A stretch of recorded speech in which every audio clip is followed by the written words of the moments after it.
Muito obrigado, Felca. Sente-se aqui, a gente fica um pouquinho do programa conversando. Maravilha. Há quanto tempo você, pelo que eu li, você aos 12 anos de idade resolveu ser um protagonista na internet, mas daí seus pais falaram não, é isso? Começou assim, com 12 anos de idade eu comecei a produzir conteúdo, mas naquela época eu era criança, não sabia nada das coisas, como que funciona, né? E naquele momento, eu contei para meus pais, e meus pais falaram, muito bacana o que você está fazendo, apoio, mas ainda é muito cedo. Eu acho que tem que esperar um pouquinho de tempo mais, você amadurecer, esse ambiente que você está entrando, talvez você não entenda tudo. Na minha cabeça de criança, pré-adolescente ali, eu fiquei, não entendi, fiquei meio revoltado por um tempo. Nossa, por que meus pais estão me proibindo? Hoje, quando eu olho para trás, eu entendo muito bem e eu agradeço meus pais. E aí você voltou com que idade a produzir? Com Felca, que é o canal que eu cresci na internet, que eu fiquei conhecido, foi em 2019 que eu publiquei o primeiro vídeo. Publiquei o primeiro vídeo, era vídeos de humor, um tom bastante humorístico, mas tinha já um tonzinho de crítica. Eu sempre gosto de colocar... Hoje meus vídeos são muito críticos, e com muito humor também, e eu sempre gosto de colocar crítica inserida no humor. E tem funcionado. Aos poucos, meus vídeos têm ficado mais críticos, ainda mantenho humor, mas têm ficado mais críticos.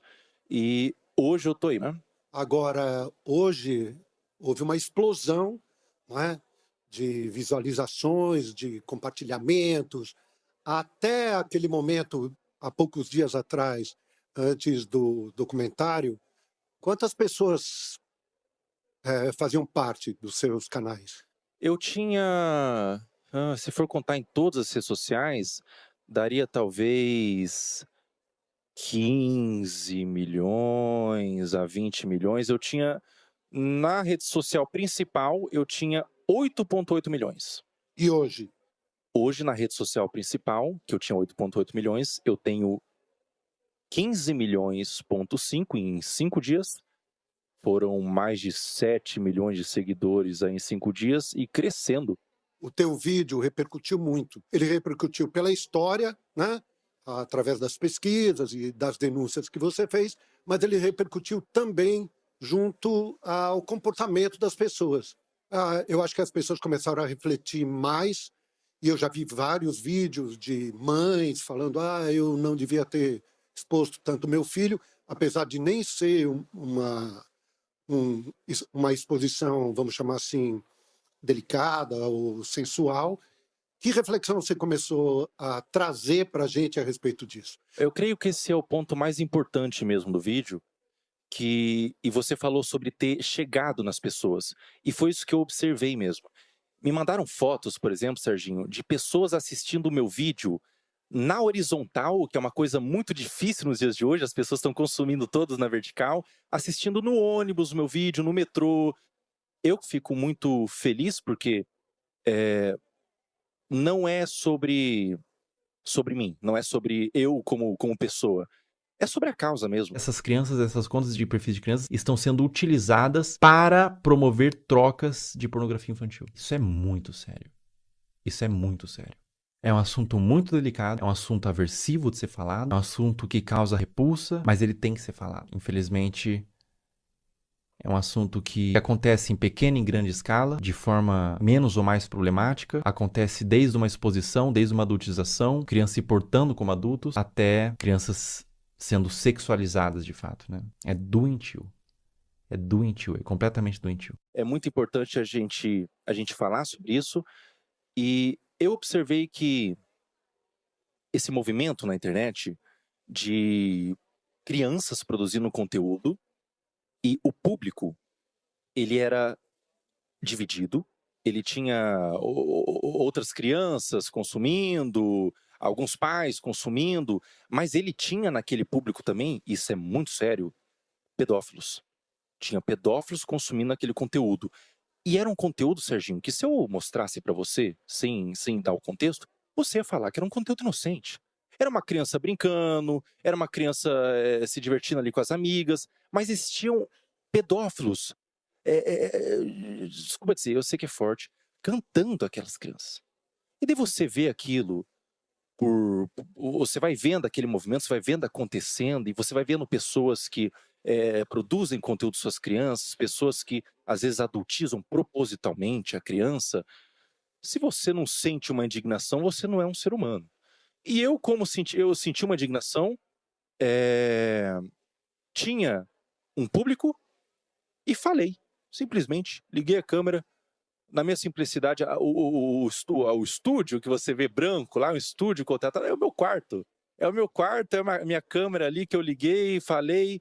As reuniões de pauta era eu e meus amigos, que a gente entrava em ligação, conversava, cara, isso aqui tá legal, isso aqui não vai, isso aqui vai. E causou um movimento tão gigantesco, Serginho, que agora, nesse momento, tá sendo meio nebuloso, tá sendo meio difícil de cair a ficha. Mas é um convite para as pessoas que estão assistindo, todo mundo que está aqui na plateia, é um convite para vocês entenderem que vocês têm voz. Existe um poder nas pessoas. Você vê algo que está errado e falar, denunciar, na sua simplicidade. As pessoas ouvem. Existe bondade no mundo. Mas e o consumo? Consumo direto consumo. De crianças e adolescentes frente à tela. O consumo ele tem que ser, na minha opinião, supervisionado. O pai tem que supervisionar o que a criança consome na internet, porque é muito fácil é muito fácil, o algoritmo mesmo é trabalhado para isso. É muito fácil a criança sair de uma animação divertida, que ela se diverte, para um conteúdo não apropriado. É muito fácil isso acontecer. É um movimento que acontece muitas vezes. E se você, enquanto pai, tiver a capacidade de supervisionar o seu filho com 10, 11, 12 anos, ele pode consumir de forma moderada, na minha opinião, mas se você não tem a capacidade, se você não consegue ser um pai presente, se você trabalha muito, às vezes tem muitas ocupações e tudo mais, na minha opinião, bloqueio. E uma outra coisa não sobre consumo, Serginho, é sobre produção de conteúdo. Criança não tem que produzir conteúdo na internet. Não tem. A internet é um ambiente, todo mundo que está aqui sabe que a exposição não é algo fácil de lidar. A exposição vem com críticas, vem com pessoas comentando sobre você, comentando sobre aparência, vem com às vezes um assédio, e a criança não está preparada para receber qualquer tipo dessas coisas. Então, criança não deve produzir conteúdo na internet. Internet é um ambiente para adultos. Muito bem. Tem alguém que gostaria de fazer perguntas aqui? Você aqui, vamos começar. Começa o nome? Ana. Tudo bem? Eu mais para ver sua opinião, assim, porque a gente sabe que isso não é de hoje. Não começou a postar os vídeos, principalmente do caso que você falou no vídeo, não começou esse ano, já é de muito tempo. Por que você acha que demorou tanto para tomar essa proporção, para as pessoas começarem a prestar atenção nisso? Essa é uma pergunta boa, Ana. Eu acho que existiam muitas pessoas falando sobre, já era uma coisa bem pública, assim, era relatado. Eu acho que talvez faltou uma mobilização mais numerosa mesmo. Eu acho que foi uma questão de alcance que atingiu. E o alcance vem quando uma pessoa decide. Eu acho que não vem quando a pessoa tem muita autoridade ou qualquer coisa do tipo. Eu acho que o alcance vem quando a pessoa decide reunir informações importantes desde o cerne da questão. Então, reunir provas, pesquisar, denunciar. Quando ela faz ela reúne informações em um vídeo que seja também fácil de consumir, porque muitas pessoas fazem vídeos, falam sobre, mas não querem se envolver. Elas falam de forma meio assim, direta, comentam só para ganhar alguma coisinha em troca. Quando a pessoa decide colocar a cara mesmo, não é sobre a autoridade da pessoa, é talvez sobre o ímpeto de realmente querer causar uma mudança. Eu acho que tem a ver com isso. Com isso. Quem mais, por favor? Aqui, você. Fala, garoto.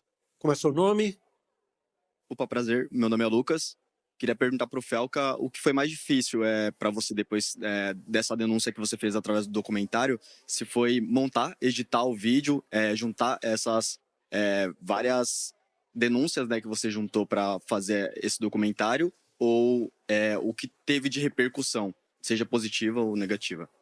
Com certeza o que foi mais difícil foi reunir essas informações, porque parte da demora da postagem do vídeo, eu fiquei 1 ano fazendo essa pesquisa, de ser um tema, foi eu sozinho fazendo essa pesquisa, e é um tema tão aversivo que se você não tem se você não tem um sangue de barata, e eu não tenho, você não consegue ficar nisso por 30 minutos ao dia.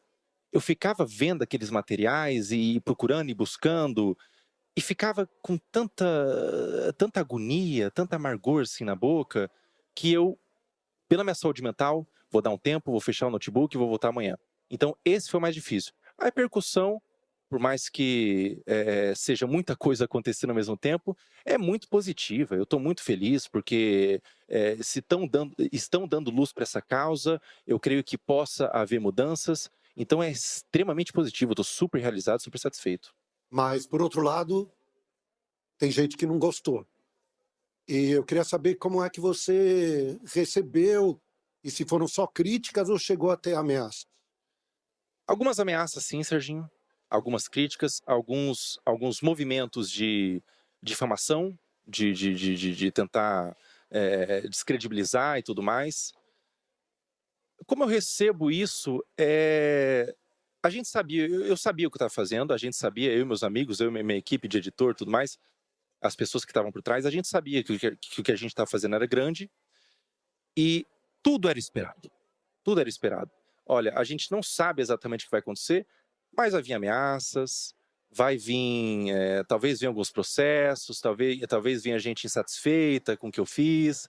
Existe também, Serginho, isso é delicado de falar, mas é verdade, existem alguns pedófilos que se incomodaram pessoalmente por eu estar tentando quebrar o esquema de pedofilia deles. Esses pedófilos, eles vão se sentir atacados pessoalmente e vão bater de frente, mas, sinceramente, quem tem que ter medo são eles, não uma pessoa que está denunciando. Quem tem que ter medo são os pedófilos. Fala. Boa noite, meu nome é Mavi. Boa noite. E a minha pergunta é, depois da repercussão do seu vídeo e a ação do Ministério Público, o que você acredita e qual mecanismo podemos usar para proteger as nossas crianças das redes sociais? Existe o ECA, por exemplo, o Estatuto da Criança. Existem leis para proteção. O que esses criminosos fazem são crimes. Então, eu acho que o melhor movimento, a melhor iniciativa é a iniciativa do indivíduo de denunciar, de ir atrás, de procurar, reunir provas, pesquisas e denunciar o que está vendo na internet. Denunciar. E se tudo der certo, a gente consegue uma mudança no algoritmo para que esses conteúdos não sejam nem capazes de chegar no seu feed. Muito obrigado pela tua vinda Serginho. aqui, viu? Obrigado Mesmo. Parabéns pelo seu trabalho. Obrigado, Serginho. Obrigado, viu? Obrigado, viu? E até a próxima. Cadê o teu pessoal? Até a próxima. Cadê o Levanta pessoal? a mão aí, o pessoal do Tchau, Paola. Aqui, tchau, aqui. Fábio. Tchau, Aqui. Caco. Glória, Acho que as Xamã. pessoas estão muito impressionadas com a altura dele também. Quando ele entrou... E olha que eu tenho Pega esse quadro. 1,80m. Pega esse quadro. Não, eu tenho 1,80m. Tá baixinho, Sim. Serginho. Você tá muito baixinho. Obrigado, aplausos aqui. Obrigadão, por favor. obrigado.